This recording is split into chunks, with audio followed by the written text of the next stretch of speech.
Brown Dog Gadgets live. We're live. We are. We're happy Tuesday, Pete. Welcome. It's a Tuesday. It is a Tuesday. Hey, everybody out there in STEM education or people who randomly find us on Twitter or Instagram or other, just gonna scratch myself everywhere now, world. We're here with some fun new, well, actually a fun new project we're going to go over today that we just literally made like 20 minutes ago. Literally. Like it just got finished. Pete just edited the video down like 10 minutes ago of the example for this.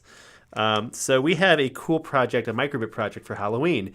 It's a motion sensor activated like jump out ghost, because that's a fun project for kids and adults. You can put it in your classroom, you can put it in your home, you can put it out for Halloween, like, woo, it's a ghost.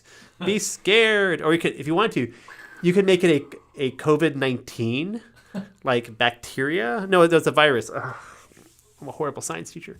A virus, and just be like, oh, it's COVID-19. Ooh, and just pops out. And more scary. I don't know. You could put there's a lot of things that pop out. You could have like Christopher Walken pop out and be like, Christopher Walken. Cowbell. Oh my gosh. And he just, being the cowbell. Anyway. Yeah. And you have to scare him off with cowbell. Totally. So let's actually go over this project because it's pretty simple. It uses an ultrasonic distance sensor. It uses a servo. And it uses a microbit. And we're using our really awesome Crazy Circuits bit board, which is a new thing we're releasing, which is on Kickstarter right now, which last time I checked is about $11,000, which is 600% our goal. Let's see what we got. We're gonna round up because it was like okay, it's $30 away from $11,000, which is pretty good. We had a $2,000 goal, but if you want to check that out, oh, there it is. We're getting there. Yeah, Crazy Circuits bit board. It's up there. It's going to be up there for another 3 weeks. We're shipping in November. That's our Lego compatible adapter for microbit. It uses our maker tape. And again, the stuff we're doing here today, you can do with a bunch of other different microbit accessories or just with a microbit in general. But we're going to show you how to do that. And then I think tomorrow, Pete's going to have up the full directions for this thing. But we just, I know you got the code works, and they just need to make a nice diagram for it. But actually, let's roll the video so you can see a video example. I got to tell you this. One thing this will not work with. No copper foil tape. This will not work with. Definitely will not. Somebody on Twitter, I was just responding right before the credits ended on Twitter. Somebody had tagged us because Adafruit has some other nylon conductive tape. It's not our maker tape. Sadly enough, Adafruit, we love you. We should carry a maker tape.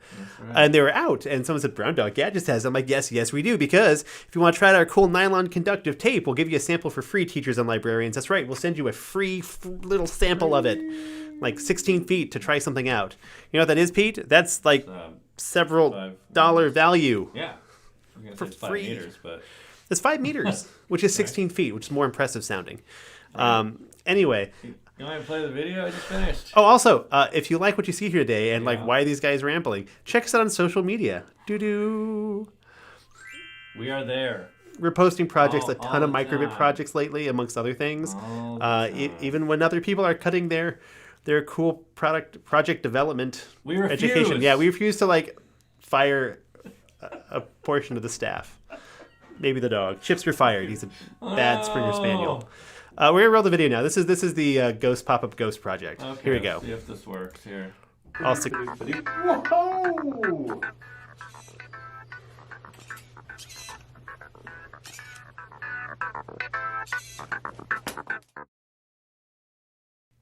All right, let's see. I know people are really thrilled with that. I can tell that how thrilling it is. Little ghost pops up. You're like, whoa. So let's go to the overhead view and go over how this project works.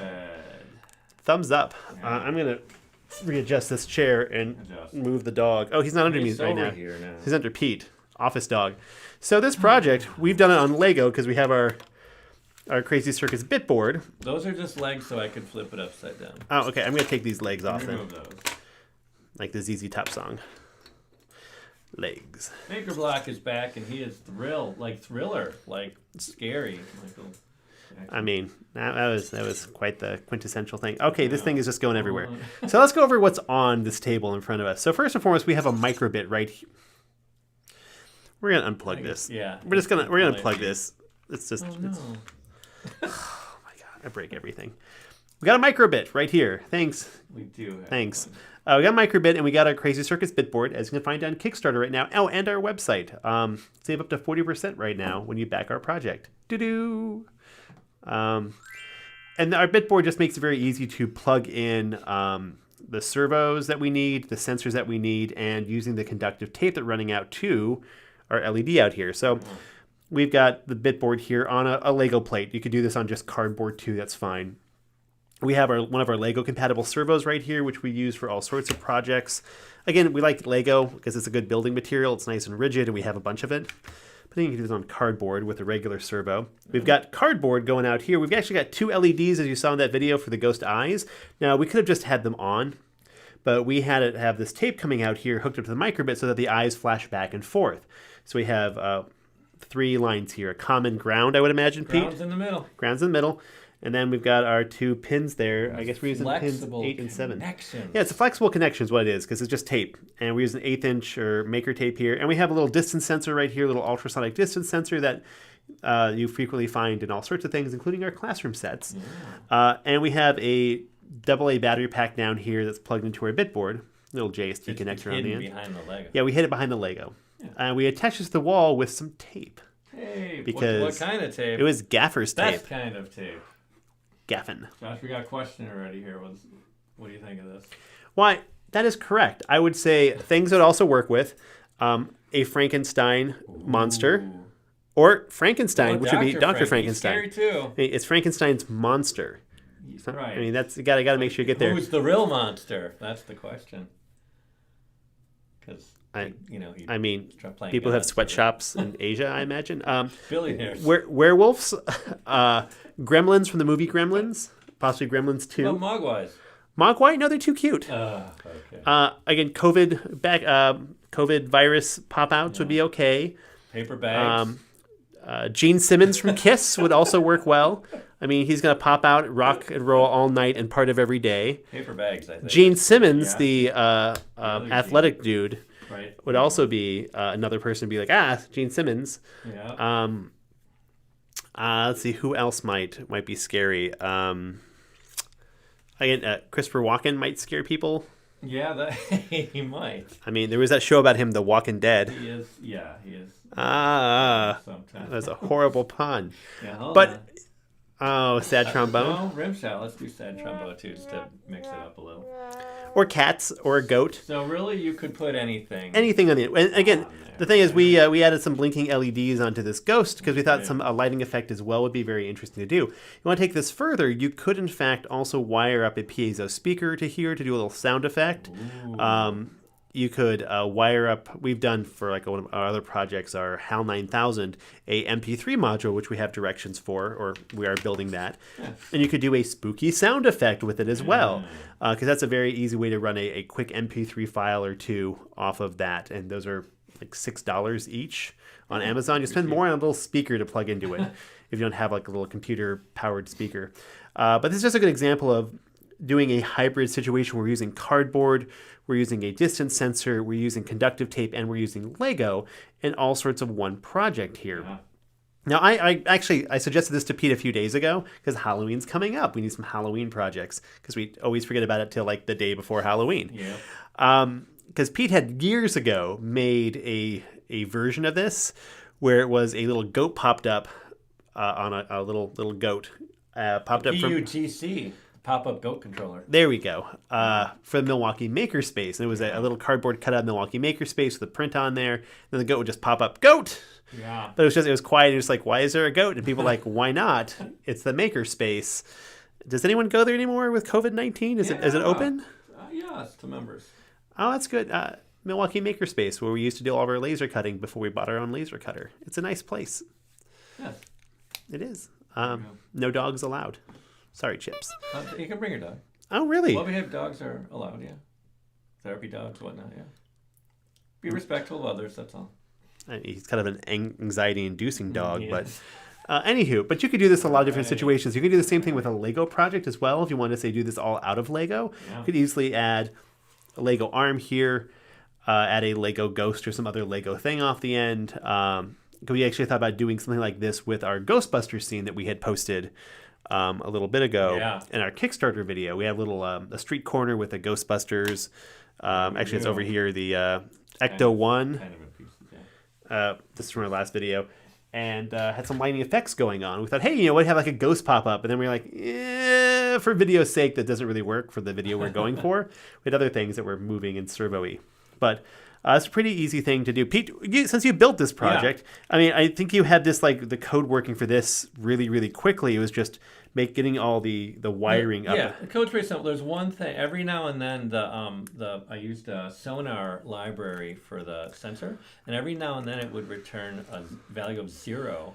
So I had to make sure we check for a value that's above 0 and below whatever. You can set that distance to anything from 1 centimeter up to 100 centimeters or something. So you can it's adjustable. And that's no problem though. And I guess too, we also you have a lot of loose tape here, just so we have that buffer, but it works just fine. The nylon tape is strong; it'll handle back and forth as much as a wire would. Yeah, I'd say the main thing is you just need to make sure the tape doesn't short against anything. And if you're worried too, you could do it without the tape, without the LEDs.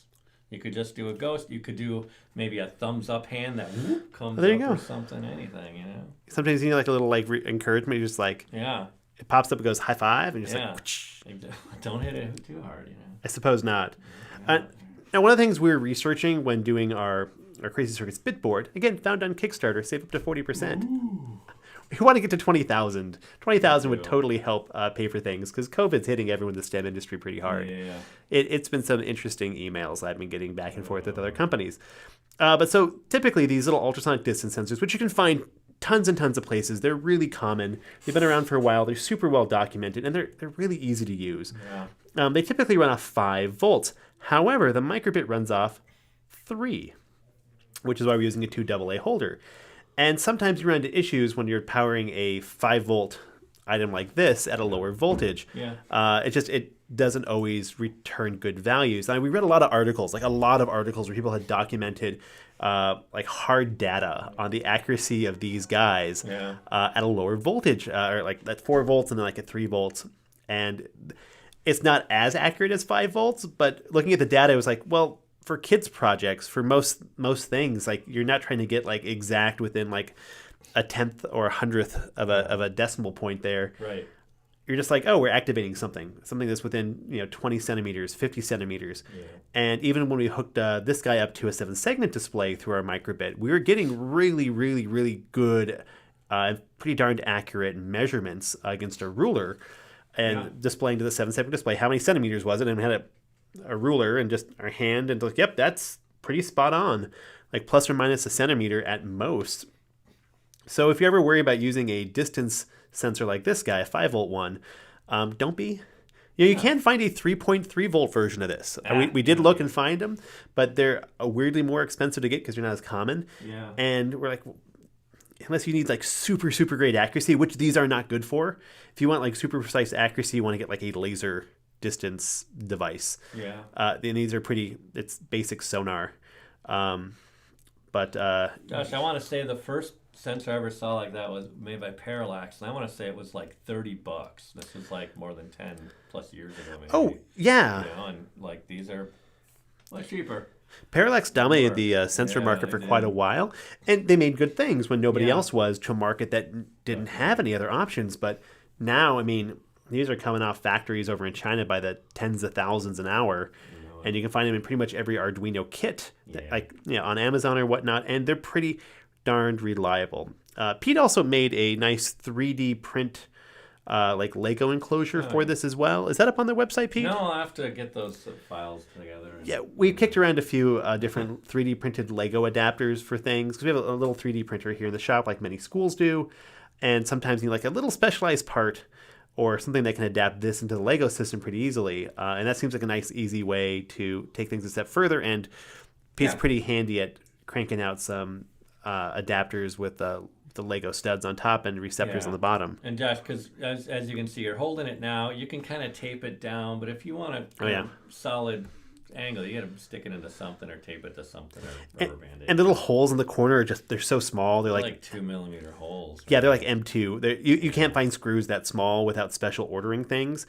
I mean, I've always just taken like a solid core wire and stuck it through there to like twist tie it. That was a really easy way of getting it in place, especially if you were using this with like a laser cut enclosure. Yeah. You could just thread a wire kind of up and around and through Yeah. here, just kind of hold it down and twist on the back. It was easy. You didn't have to use any glue. That worked pretty decently, but being able to 3D print out something pretty quick and easy is fine. And ages and ages and ages ago, I found somebody had written a nice little guide on how to make a little enclosure for this entirely out of Lego. But it was a lot of little Lego pieces and it worked pretty decently. But I'm like, we'll 3D print something. Then we know it's solid. It's not going to go anywhere. And if you go to Thingiverse, you'll find lots of different Lego adapters for sensors that people have made over the years because it's Lego's such a well-documented building environment. And there's so many people who've done Lego 3D printed things now. But this is a great little project for just popping things up and back. Now, Pete, I've got to find, ages and ages and ages ago, on Instructables, I saw something called the Ghost Knocker, Ooh. which was from a gentleman in Japan. He and his small child, this was an Arduino project, you would knock on a door and the project would be taped on the back of the door. And it would listen, and then it would repeat back the knocks to you via a servo with like a little like plastic ball at the end. Okay. So you went knock, knock, knock, and on the backside it'd go knock, knock, knock, and his small child would then open the door like, well, there's nobody in there. Who's knocking? It was the Ghost Knocker, which I thought was a very cool project. But I've never had great luck with sound sensing sensors. With Arduino, I've always failed at that. But maybe it's something we could try doing a sound something. I haven't. Yeah, we got a lot of great microbit projects that we've got lined up to do. We've thought them out. We've made something. Now it's just documenting them at this point, which is a big part of what we do. And we're slowly, actually, middle end of this month, we'll have on brown.gadgets.com. We'll start putting out microbit curriculum as well. We're trying to get through a couple other little projects here this month and the Kickstarter campaign, but we'll be starting putting that curriculum up. So if you want to say use that with our Bitboard, which will be heavily Bitboard centered because we have Bitboard classroom kits, but you can also do many of those projects with just a regular microbit. It's just that you need some other components involved. But last plug for the Kickstarter. Seriously, if you like Lego, you like microbit, and you haven't already backed it, please do. We have like $15 is like. What are you doing, Pete?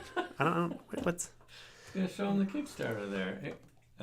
There we go. There it is. We've got like $15 to get a Bitboard. Yeah. It comes with Maker Tape.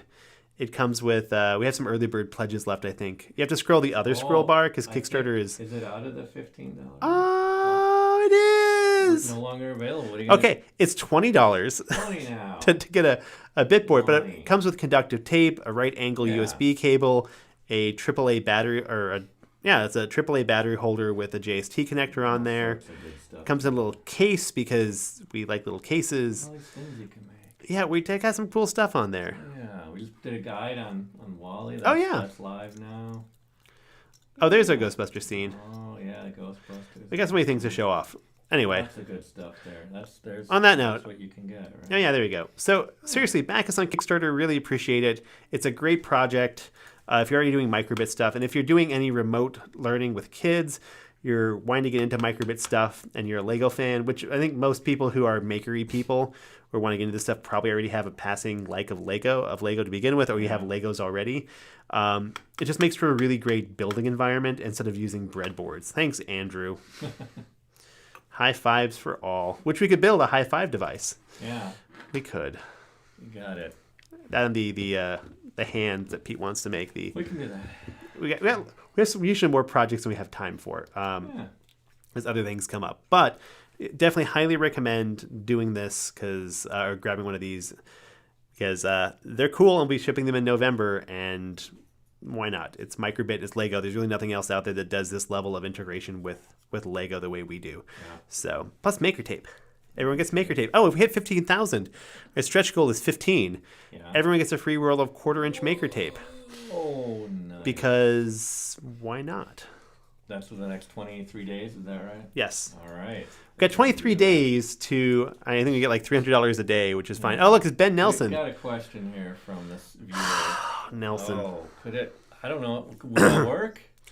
Well, if you put them in cars, calling them zombies.